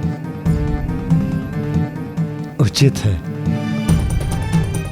माता को अतीत के मोह से बाहर निकालकर वर्तमान का सामना कराने के लिए यदि कोई समर्थ है तो वो है ये बालक। इसलिए आप जो कर रहे हैं वो उपयुक्त है।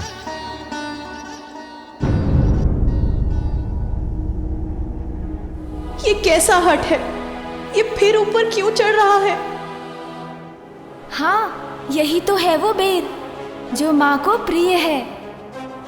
इन्हें माँ को दूंगा तो वो मुझसे अवश्य प्रसन्न होंगी।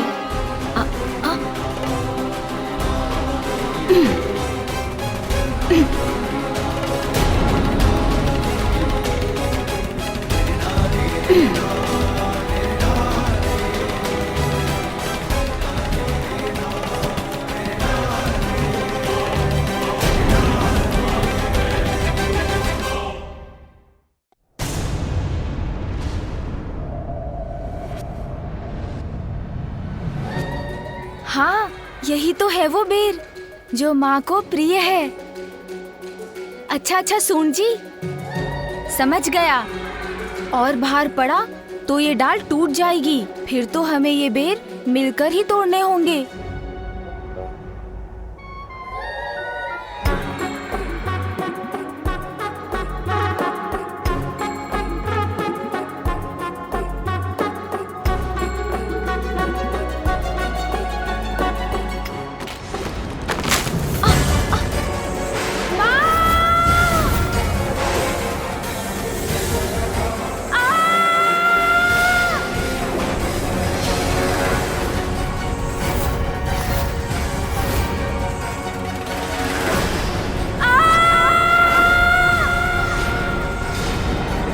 अपनी देह को सीधा कर लेता हूँ, फिर इसके ऊपर चढ़कर नीचे जाने में तो बहुत आनंद आएगा। आहा, इस डाल को वाहन बनाकर तो बहुत आनंद आ रहा है मुझे।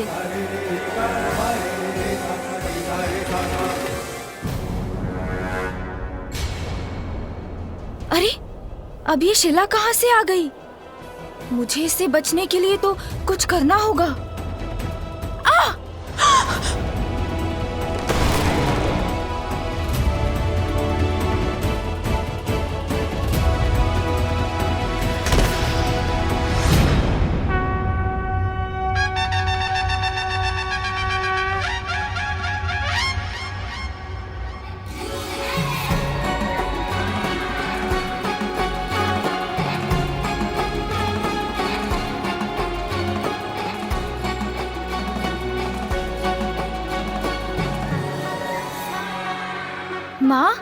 माँ देखिए मुझे, मैं लौट आया और तनिक भी आहत नहीं हुआ मैं।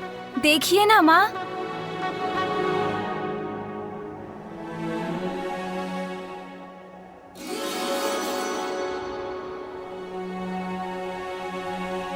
ये क्या करने का प्रयास कर रहे थे तुम? अपने आप को ऐसे संकट में क्यों डाला तुमने? तुम इस संकट में देखकर कितनी दुखी थी मैं, ये जानते भी हो तुम? क्यों बार बार ऐसी पीड़ा देते हो मुझे? बताओ मुझे, उत्तर दो। इतनी ऊंचाई से नीचे गिर के तुम्हें कुछ हो जाता तो कितना कष्ट होता मुझे। इसका एक बार भी विचार किया तुमने?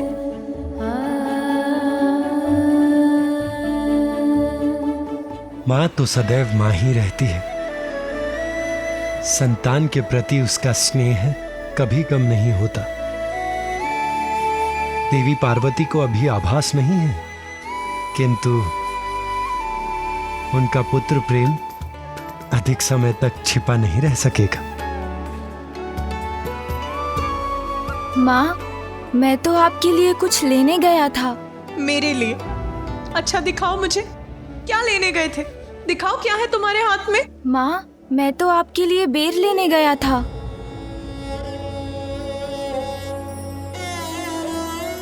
आपको बेर प्रिय है ना माँ?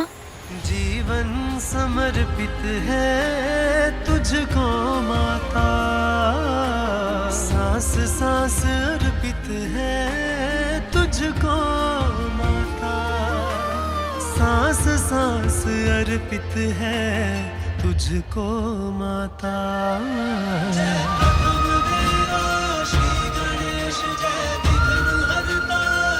ये लीजिए बेर माँ। माँ, मैं तो आपका वही पुत्र हूँ। मैं आपके लिए कभी भी बेर तोड़ कर ला सकता हूँ, आपकी सेवा कर सकता हूँ माँ।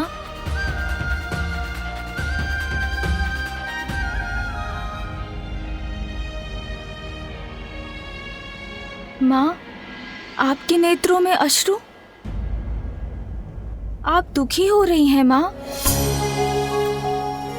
ओह, समझा, आपको मेरा वो मुख अधिक सुंदर प्रतीत होता था ना, इसीलिए ना मेरे गजमुख को स्वीकार नहीं कर पा रही हैं ना आप। किंतु माँ, ध्यान से देखिए ना मुझे, बुरा नहीं हूँ मैं, अपितु अब तो मैं और भी सुंदर हो गया हूँ। आपको मेरी बात पर विश्वास नहीं हो रहा है ना माँ? आपको बता देता हूँ माँ कि मैं कैसे और अधिक सुंदर हो गया हूँ। कितने मीठे बोल हैं इसके, मैंने अभी तक उन पर ध्यान क्यों नहीं दिया? माँ देखिए, मेरा वो मुख और छोटे छोटे कान सुंदर तो थे, किंतु उन्हीं के कारण तो इतने बड़े संकट में पड़ गया था मैं। किसी की बात ही नहीं सुनी, बड़े बड़े बोल बोलता चला गया। बस भिक्षुक बस, अब मैं आपके मुख से एक भी शब्द नहीं सुनना चाहता। उद्दंडता करता गया।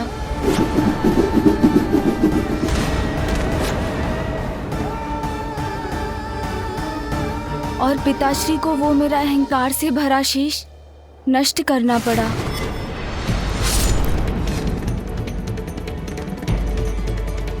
माँ, मैंने उचित सुना है ना कि सुनने से तो ज्ञान बढ़ता है, इसीलिए जो अधिक सुनते हैं और कम बोलते हैं वही बड़े ज्ञानी बन पाते हैं, है ना माँ? अब मेरे इन बड़े कानों से तो मैं सब कुछ सुन सकता हूँ, इसलिए मैं भी बहुत बड़ा ज्ञानी बन जाऊंगा ना माँ? तो माँ, मेरे ये बड़े बड़े कान ज्ञान के ही प्रतीक है ना?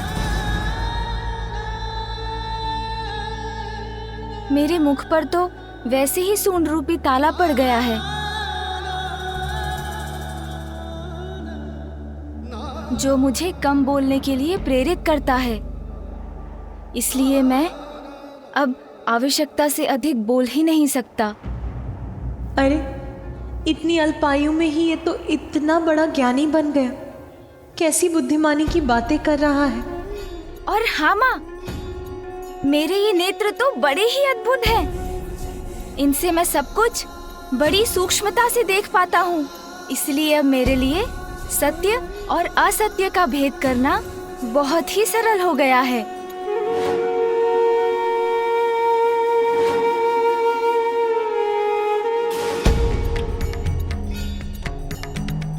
जिन नेत्रों से मैं अपने पिता को नहीं पहचान सका, एक बार किसी जलाशय में स्वयं को झांक कर देखिए, भिक्षुक या बहरूपिया ही प्रतीत होते हैं। उन नेत्रों का मुझे क्या लाभ माँ? किंतु अब इन नेत्रों से जो दृष्टि मुझे प्राप्त हुई है, उसके कारण भविष्य में मुझसे कभी भूल नहीं होगी। इसलिए मेरे लिए तो ये नेत्र अत्यंत सुंदर हैं, है ना माँ?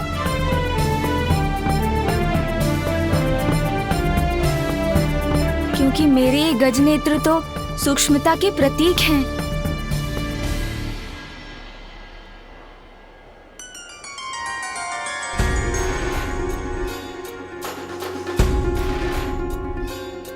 हाँ हाँ सूंड जी, इतनी अधीरता मत दिखाइए। मैं तो माँ को आपके ही बारे में बताने वाला हूँ, इसलिए धैर्य रखिए, चिंता मत कीजिए।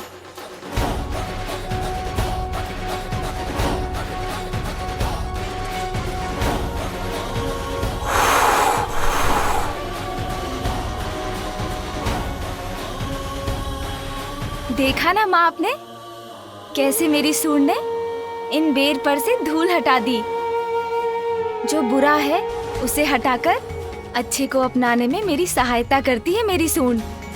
इसलिए मेरी सूंड तो अज्ञानता को मिटाकर ज्ञान को ढूंढने की प्रतीक है माँ।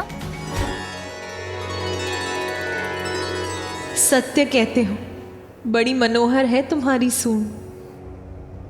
और मेरा ये विशाल गज मस्तक माँ, ये तो बुद्धिमता और ऐश्वर्य दोनों का ही प्रतीक है। क्योंकि गज के मस्तक पर तो स्वयं देवी लक्ष्मी का वास होता है।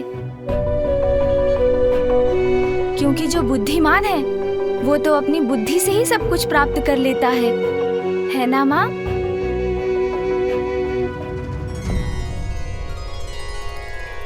यदि मेरा ये मस्तक पूर्व में भी होता तो माँ, मैं किसी से युद्ध नहीं करता।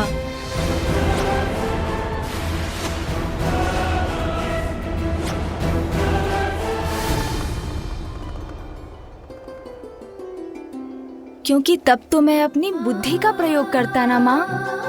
अब देखिएगा, इस मस्तक के कारण कभी आपके पुत्र का कोई अहित नहीं होगा।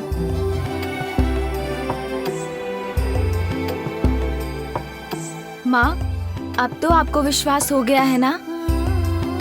मैं तो और भी अधिक अच्छा और सुंदर हो गया हूँ, है ना माँ?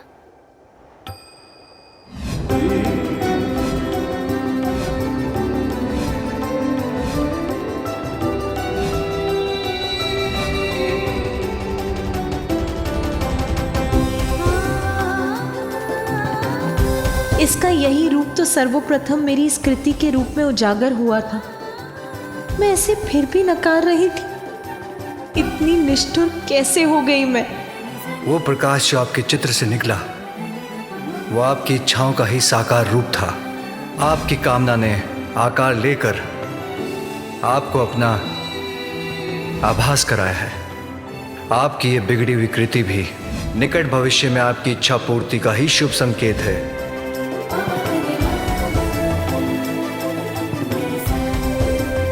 प्रत्येक बड़ी घटना के पीछे एक बड़ा कारण होता है पार्वती।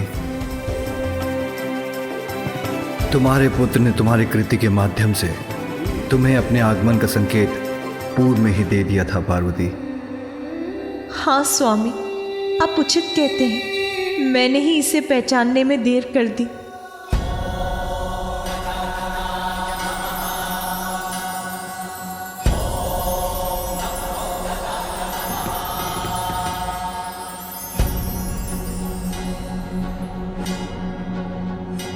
अब किसी भ्रम में नहीं रहूंगी। अपने पुत्र पर अपना सारा स्नेह न्यौछावर करूंगी मैं। किन विचारों में डूब गई हो माँ? मुझे बताइए ना। मैं अच्छा हूं ना माँ?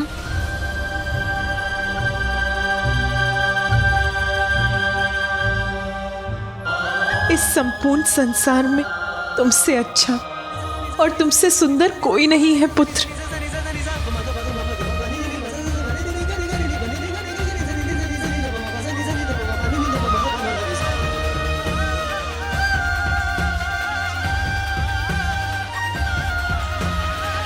पुत्र प्रेम में इतना बह गई माता कि इस गजमुख को भी स्वीकार कर लिया।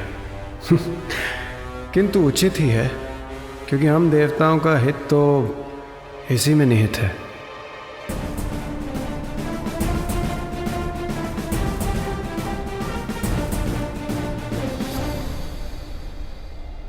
पुत्र, अब मैं तुम्हें कभी अपनी आंचल की छांव से दूर नहीं जाने दूंगी। तुम्हें अपने पास रखकर सदा तुम्हारा ध्यान रखूंगी, तुम्हारी रक्षा करूंगी।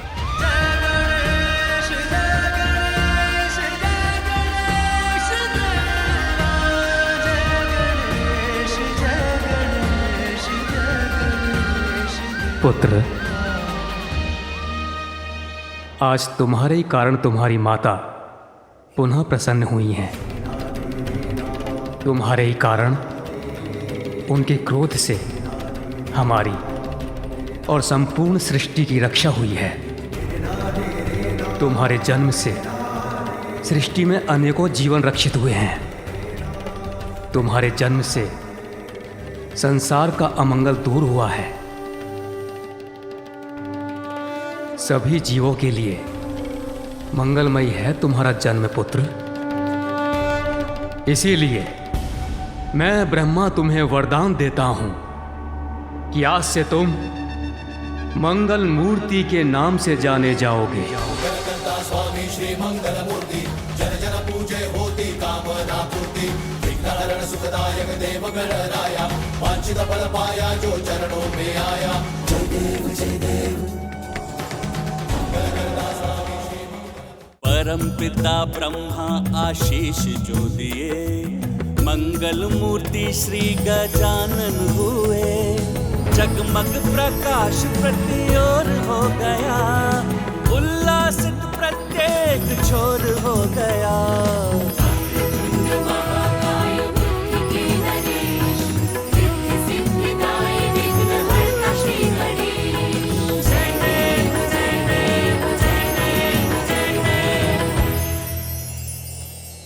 मेरे पुत्र को ये मंगलमय आशीष देने के लिए आपको अनेक धन्यवाद ब्रह्मदेव।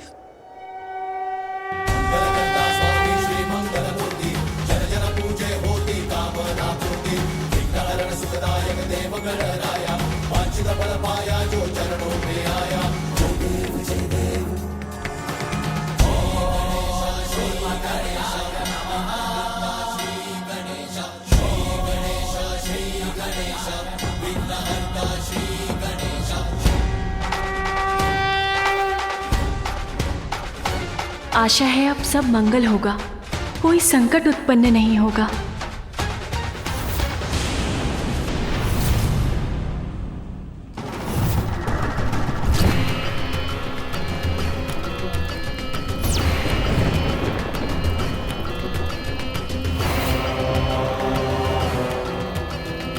असुर सम्राट गजमुखासुर की, असुर सम्राट गजमुखासुर की, असुर सम्राट गजमुखासुर की, असुर सम्राट गजमुखासुर की, असुर सम्राट गजमुखासुर की, असुर सम्राट गजमुखासुर की, असुर सम्राट गजमुखासुर की, असुर सम्राट गजमुखासुर की, असुर सम्राट गजमुखासुर की, असुर सम्राट गजमुखासुर की, असुर सम्राट गजमुखासुर की।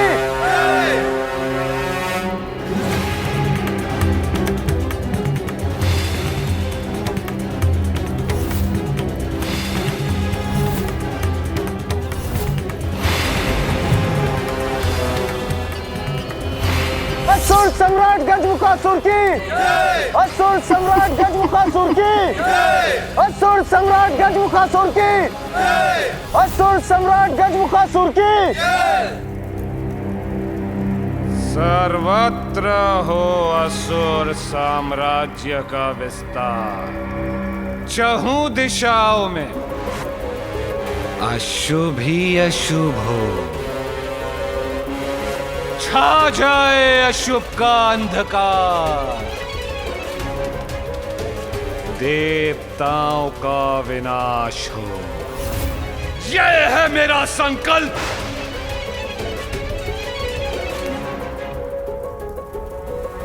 गजासुर के बाद अब मैं हूं पाताल लोक का सम्राट। देवताओं को नष्ट करेंगे हम, सभी लोगों पर छा जाएंगे, असुर विजयी होंगे। असुर महानायक गजमुखासुर की, असुर महानायक गजमुखासुर की।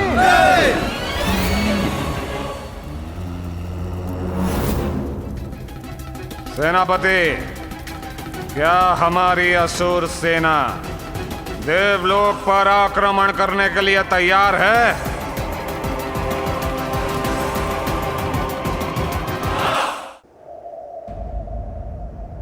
देवी पार्वती, संतान के जन्म के पश्चात कुछ अन्य रीतियां भी निभानी अनिवार्य हैं, जैसे छठी, नामकरण और अन्नप्राशन।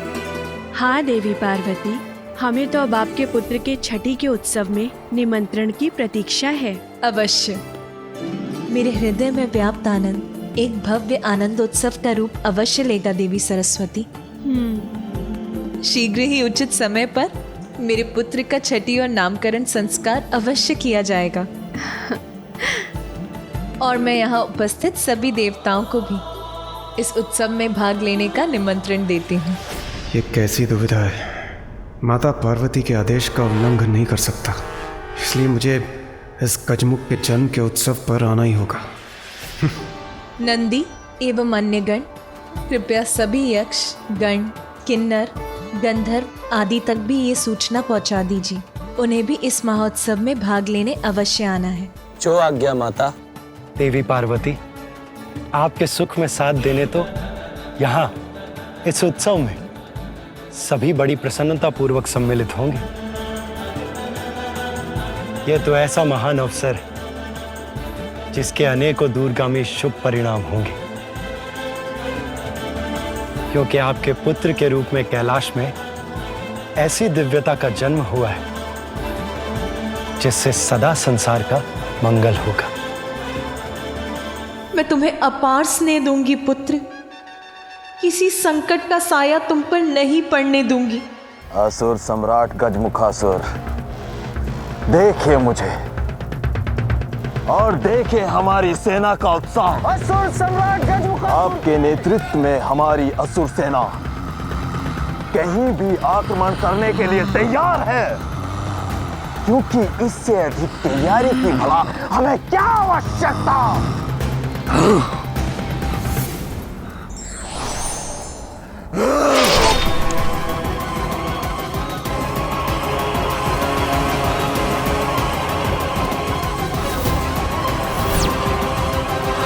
मेरे प्रश्न का उत्तर बस हाँ या ना में देना चाहिए था इस मूर्ख को। किसी अन्य के अधिक बोल नहीं सहन कर सकता मैं। जितना पूछूं उसके उत्तर से अधिक बोलने वाले को भयंकर दंड देता हूं मैं। यमलोक भेज देता